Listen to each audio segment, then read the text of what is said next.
Fala pessoal, tudo bom? Boa noite. Vamos aqui para mais uma aula sobre sistemas de transmissão, tá certo? O objetivo da nossa aula de hoje é a gente começar a falar um pouquinho sobre a embreagem, né? Essa aula de embreagem ela é um pouco extensa, não vai dar para a gente falar tudo sobre a embreagem na aula de hoje. Então a gente vai falar um pouquinho das funções do sistema. Vamos comentar um pouco mais, como é que eu posso dizer, com um pouco mais de conteúdo a parte de disco de embreagem, que é o coração do sistema. E depois disso, vocês irão fazer a atividade, tá? Como todos vocês sabem, nessa semana a gente ainda está em lockdown. Infelizmente não está sendo possível entrar lá no Senai Cimatec.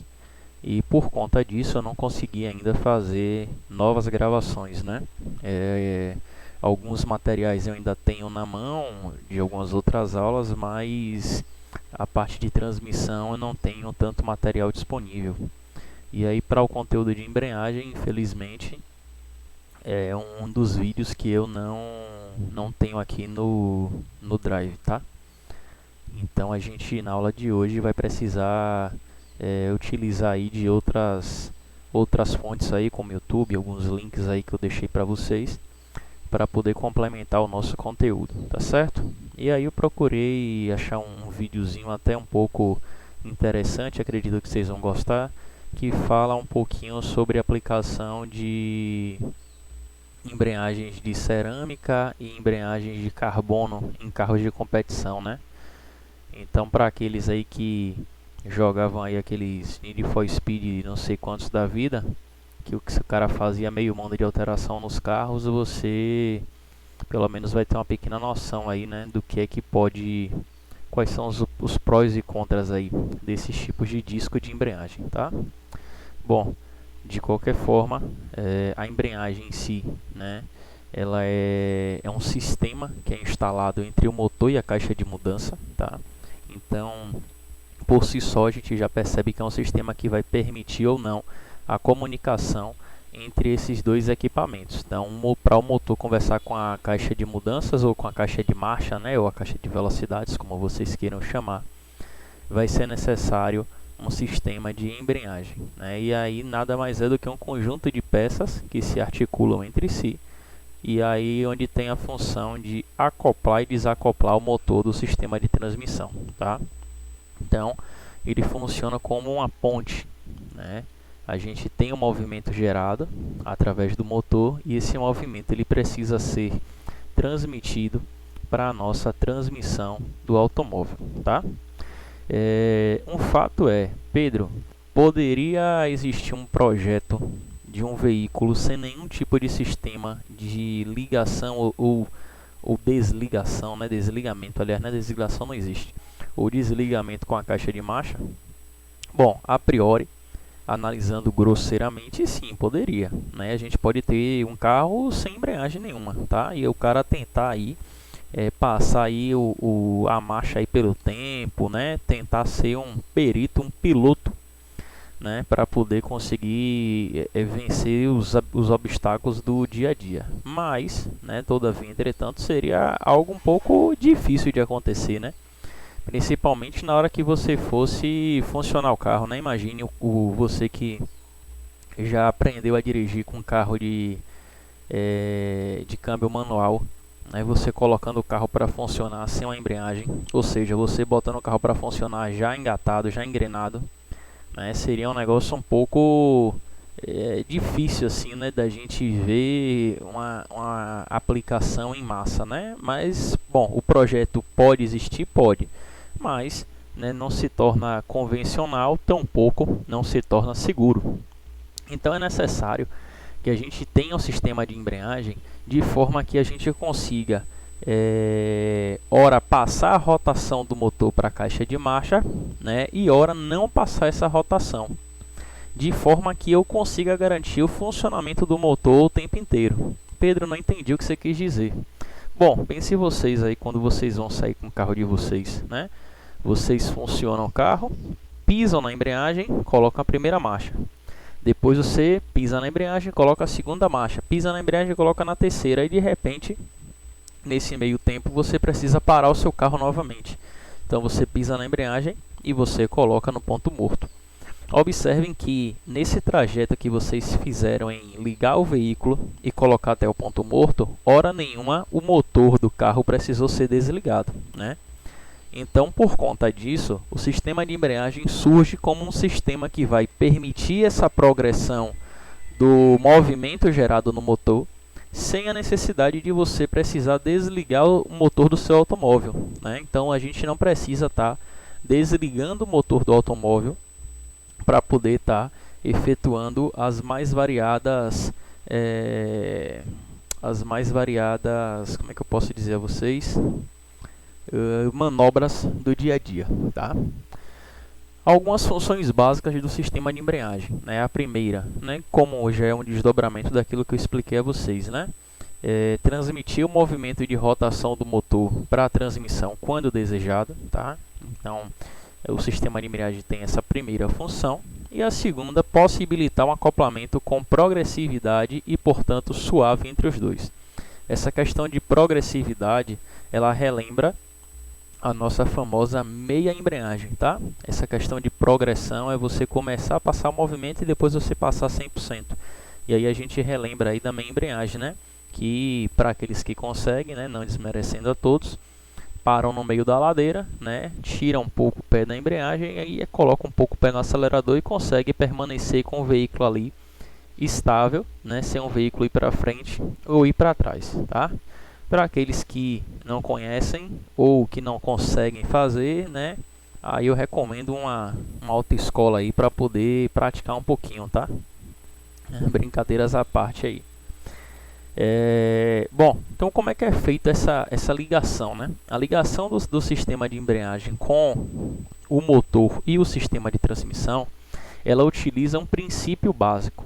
E esse princípio básico é o princípio do atrito, né? Vamos imaginar o sistema como se fossem apenas dois discos aqui, como vocês estão vendo, né? Esse disco 1, ele vai preso a um eixo, e esse eixo, como à medida que ele está girando, ele está representando o motor de combustão interna. Enquanto que esse disco número 2, preso também a esse eixo número 2, seria o eixo preso ao sistema de transmissão. Então, à medida que o nosso motor está girando, tá? Né? O eixo aqui do motor estaria representado aqui, o virabrequim está girando. Ele passa o movimento para o volante do motor, que o volante do motor também gira.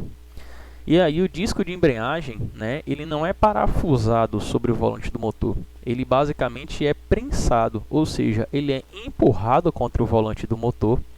E por conta do atrito gerado entre as duas peças, vai ser possível, né, através desse acoplamento, a transmissão do movimento tanto do motor para a transmissão do movimento do motor para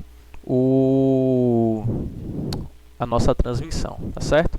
Então a ligação é feita comprimindo o disco da embreagem entre o platô e o volante. Ah, Pedro, mas que platô é esse que você ainda não falou? Calma, é uma peça que você vai perceber que a função dela é apenas de impulsionar o disco contra o volante. A gente não comentou ainda para poder ficar um negócio mais fácil.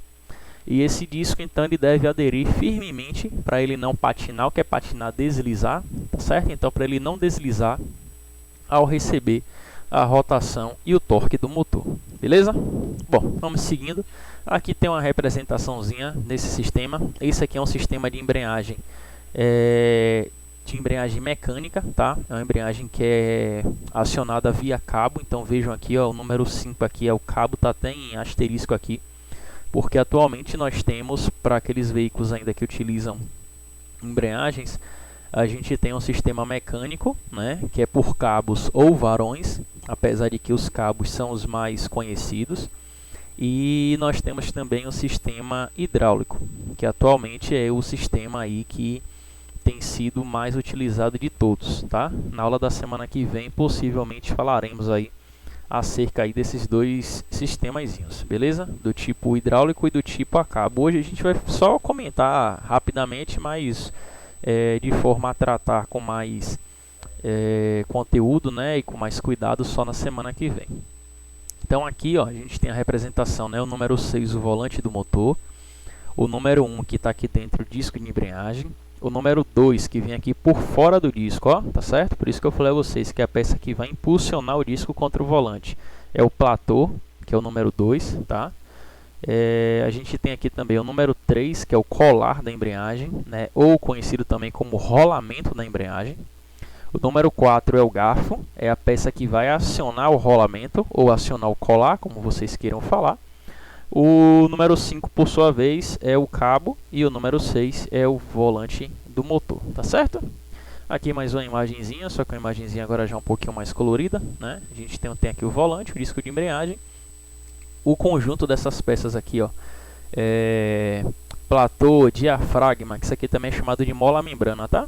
Eu costumo chamar ele de mola membrana. Então, platô, mola membrana, aros de mola e a própria tampa, né? Esse conjunto aqui dessas 1, 2, 3, 4 peças é que forma o platô como um todo. Aí você está com a vista explodida do platô. Aí, além disso, a gente tem aqui o rolamento e o garfo de acionamento, tá? Ficou faltando aqui apenas, se a gente fosse ter uma comparação direta com o desenho anterior, ficou faltando aí apenas o nosso cabo de aço, né, para poder puxar aqui esse garfo ou não, beleza? Então o sistema ele funciona dessa seguinte forma.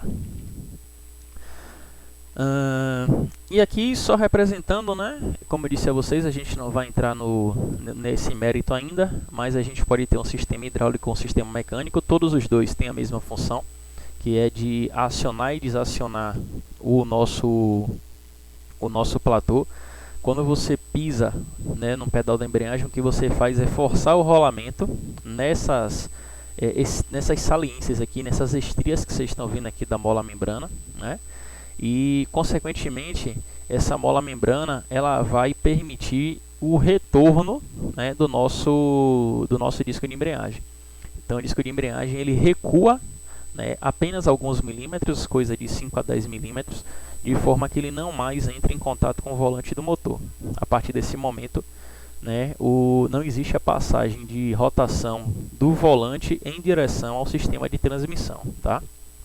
Quando você tira o pé quando você tira o pé aqui da embreagem, né, o garfo ele retorna à posição inicial. Consequentemente, você deixa de fazer pressão, né, com o colar sobre a mola membrana, sobre o diafragma. E aí, quando você deixa de fazer essa pressão, né, o disco de embreagem ele volta para a posição de repouso. Qual é a posição de repouso dele? É 100% encostado, né, no nosso volante aqui do motor. E aí a gente tem a passagem por completo do movimento, tá certo? Então, é isso aqui que ele está representando. A gente tem duas formas de acionamento: o sistema hidráulico, a pressão do pedal força o óleo a penetrar o cilindro servo no qual aciona o garfo. Então aqui é uma combinação, né? A gente tem um cilindro principal, esse cilindro escravo, o cilindro servo, e consequentemente isso vai fazer, né, com que movimente um mecanismo para acionar o colar. Atualmente, né, nos sistemas hidráulicos mais atuais, já que atualmente tem que ser nos mais atuais, né? Desculpe aí pela gafe. Mas nos sistemas mais modernos, a gente não tem mais esse mecanismo aqui, ó, esse varão que vocês estão vendo. O acionamento muitas vezes já se dá, né, o cilindro servo já se dá sobre o colar, né? Então a gente tem uma economia e uma segurança maior no projeto.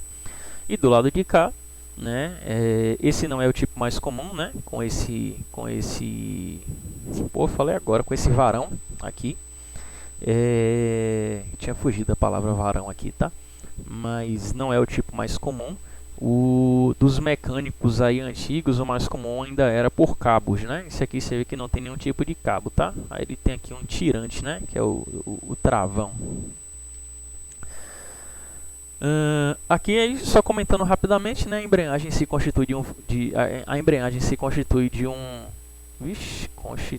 veículo, pode ser no tipo acionamento. Esse texto aqui ficou errado, tá? Depois eu conserto, mas a embreagem de um veículo, ela, como eu já disse a vocês, pode ser do tipo hidráulico ou pode ser do tipo mecânico, tá? E tem alguns carros, inclusive, que não tem nem esse sistema de embreagem que a gente está observando aqui agora, né? Tem alguns veículos que a gente não tem sistema de embreagem e passa a ter um outro tipo de sistema, né, que é o caso aí dos veículos de câmbio automático, por exemplo, tá certo? Bom, vamos seguindo. Chegamos então no foco da nossa aula de hoje, o disco de embreagem, né? O disco de embreagem ele é um disco de aço montado na extremidade da árvore primária. Pedro, que é a árvore primária? A árvore primária é aquela que está vindo aqui da transmissão, tá? De maneira a permitir o seu desligamento, ou seja, o que, que a gente faz? A gente consegue ligar ou desligar, né, a embreagem do eixo primário. Só que aí lembrem vocês que isso tem que fazer uma questão, uma interpretação, né? A gente, na verdade, não está ligando e desligando um componente eletrônico, é um componente 100% mecânico. O que a gente está fazendo é permitindo que o movimento saia do motor e chegue até o eixo primário. Consequentemente, o eixo primário é uma peça dentro da caixa de marcha, ou impedindo que esse movimento ele ocorra, tá? Ele possui guarnições de atrito em suas duas faces, né? E esse disco de embreagem, então, ele fica fixado aí por rebite, né? Uma das faces adere firmemente ao volante do motor e a outra ela fica aderindo em contato com o platô. Aí nós temos aqui a foto como é que esse sistema funcionaria, né? O volante do motor aqui, onde nós temos o platô de um lado, o volante do motor do outro e o disco de embreagem aqui no centro, tá? Quando eu disse a vocês que a gente tinha o encaixe do disco de embreagem no eixo primário, é através dessas ranhuras que vocês estão vendo aqui, ó, nessa imagem, tá?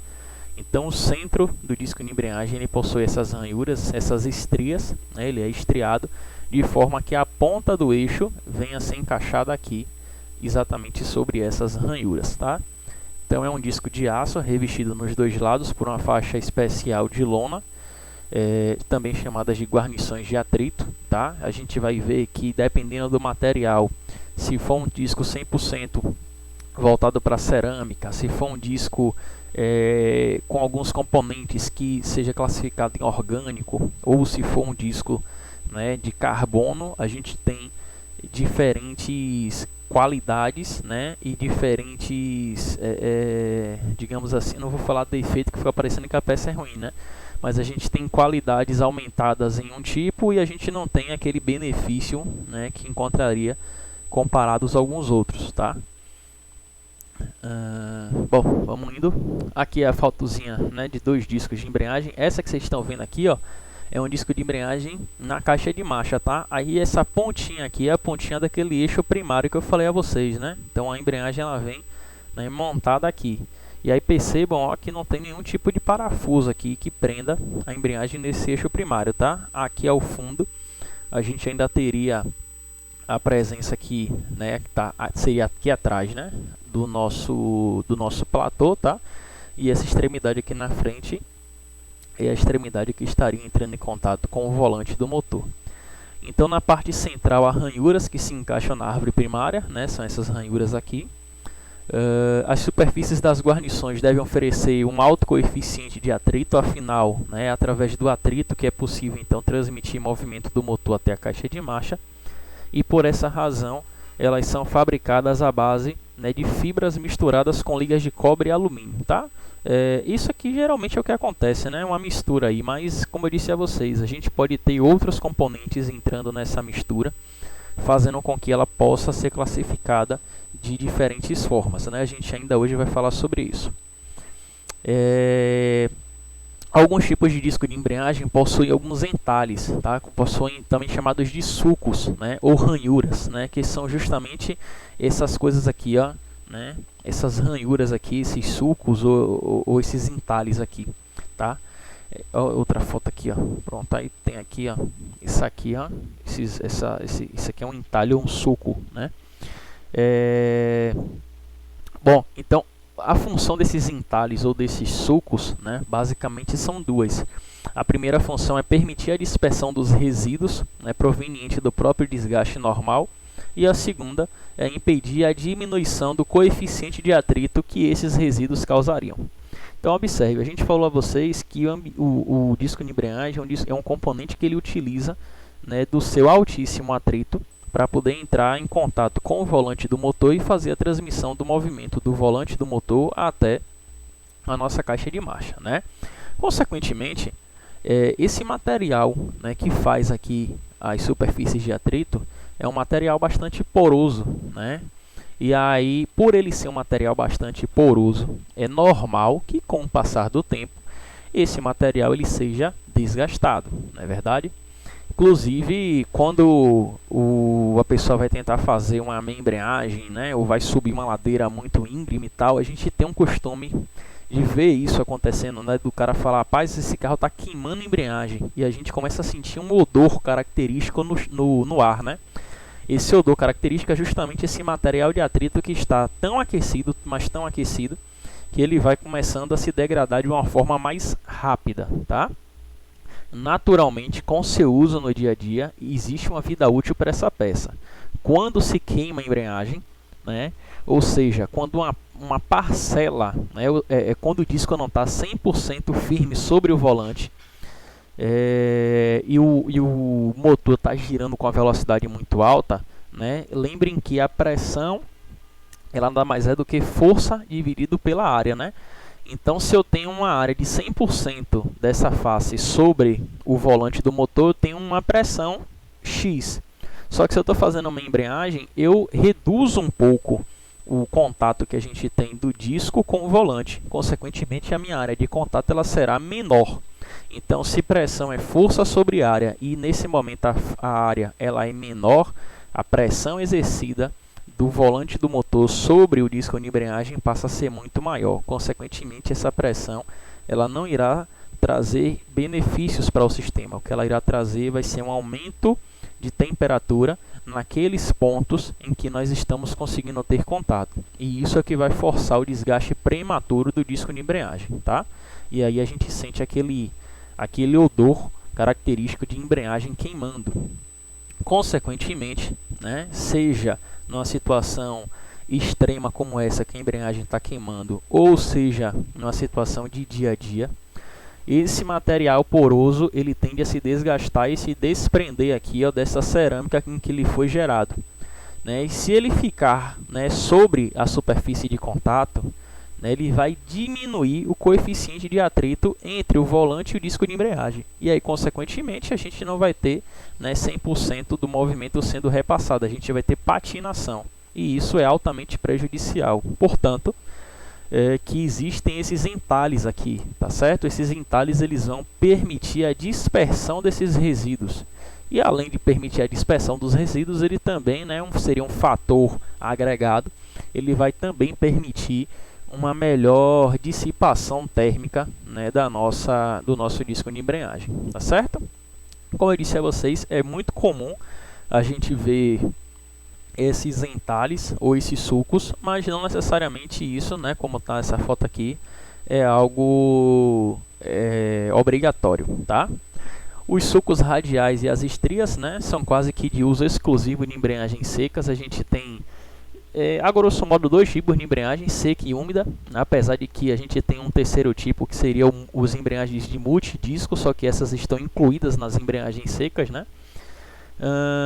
E elas correm em linha reta do raio interno do disco até o diâmetro externo, né?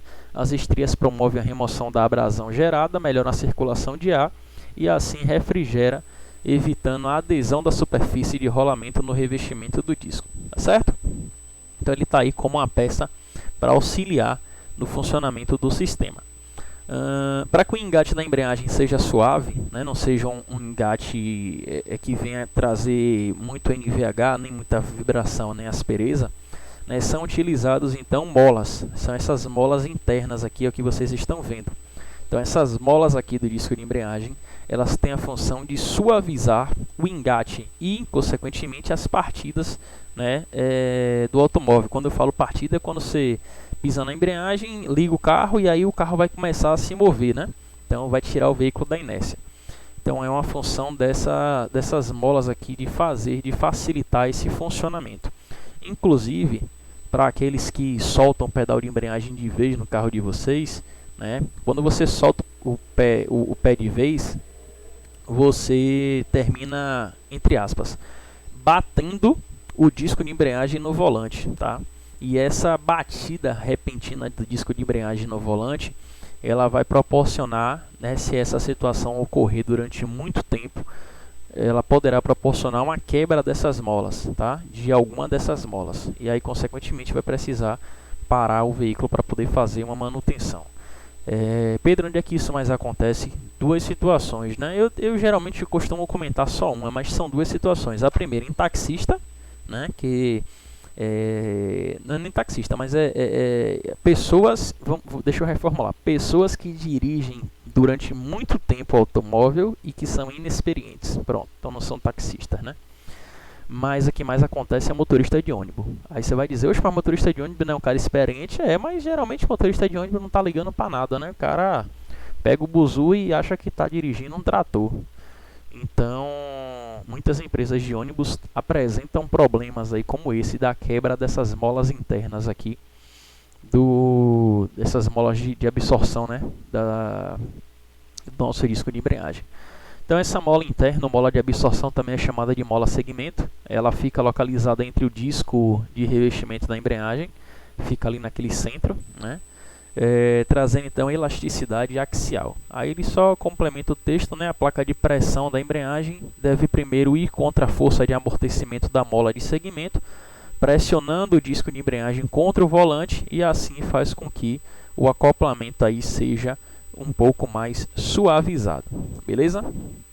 Bom, como eu disse a vocês, as embreagens, os discos de embreagem podem ser classificados como disco de embreagem seco, que são os mais utilizados para automóveis, e discos de embreagem úmidos, que apesar de não serem tão frequentes em automóveis, podem ser encontrados em algumas motocicletas, né?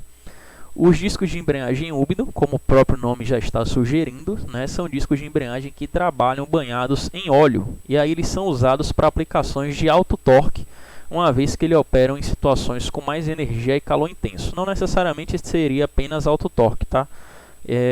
O grande balizador aí da coisa é o calor gerado. Se o calor gerado for muito grande, se não tiver um resfriamento ideal daquele ponto do veículo, aí pode-se partir então para um sistema de discos úmidos, né?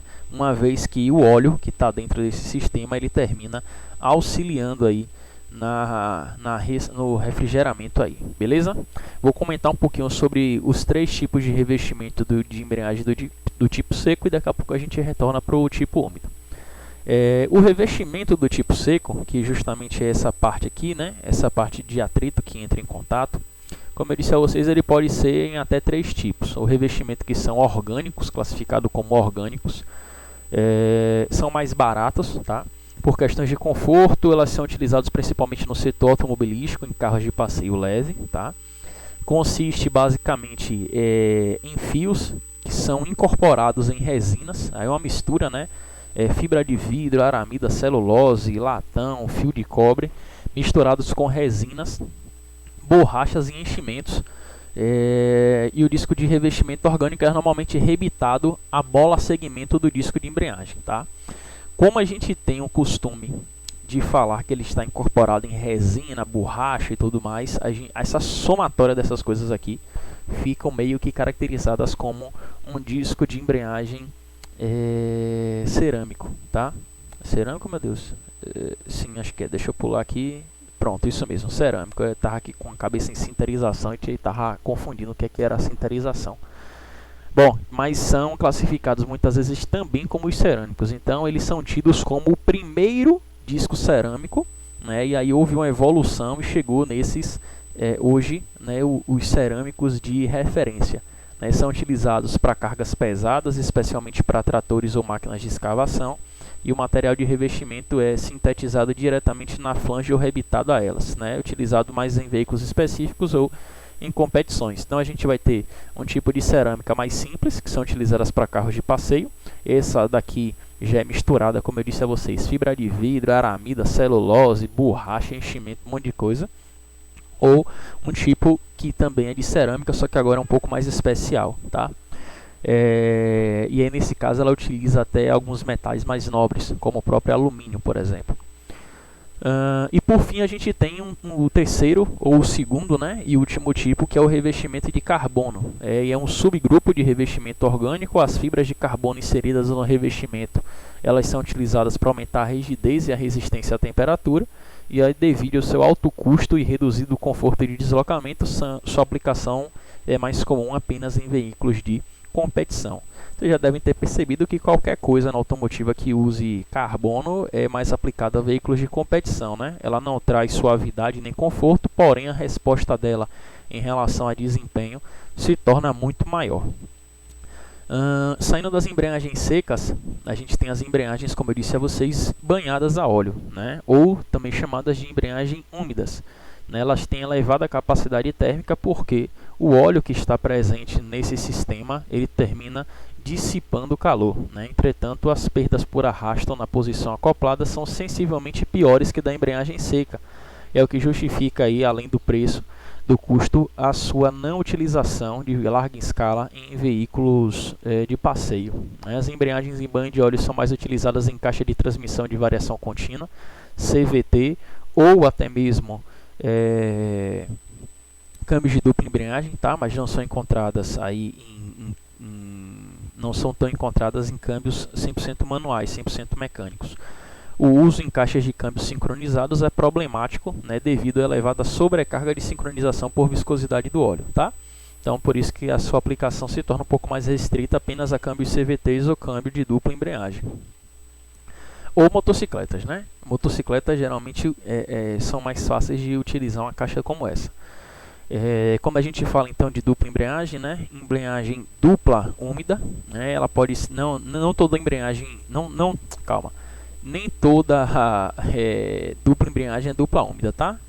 Mas quando a gente fala em as embreagens das dupla embreagens que são úmidas, elas podem ser acionadas eletronicamente ou eletrohidráulica, né? Então a gente pode ter esses dois tipos de acionamento, eletromecânico ou eletrohidráulico.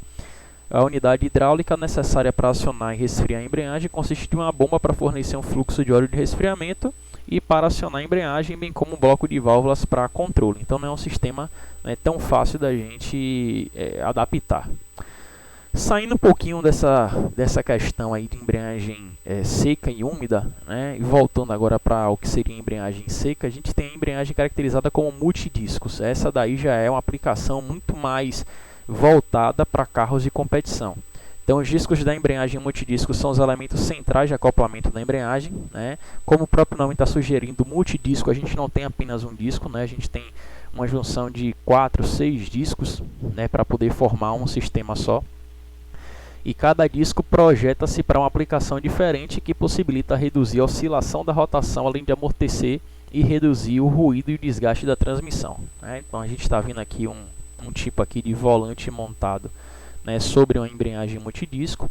São peças compactas e de alto torque com acionamento mecânico, e esse tipo de embreagem atua em altas e baixas rotações, né? Como eu disse, a gente precisa ter discos diferentes para que a gente consiga esse efeito, com regulagem automática da folga do conjunto, garantindo o acoplamento rápido do disco sem gerar aumento de temperatura. Beleza? Bom, eu acho que por hoje é o suficiente, tá? A gente falou aí de muita coisa.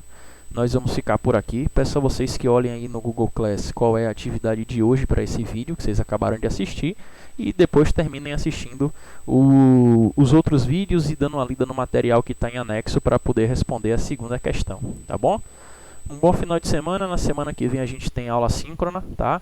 E depois dessa próxima semana, dia 26, teremos a nossa avaliação, tá bom, galera? É isso aí, um bom final de semana. Fica com Deus. Tchau, tchau.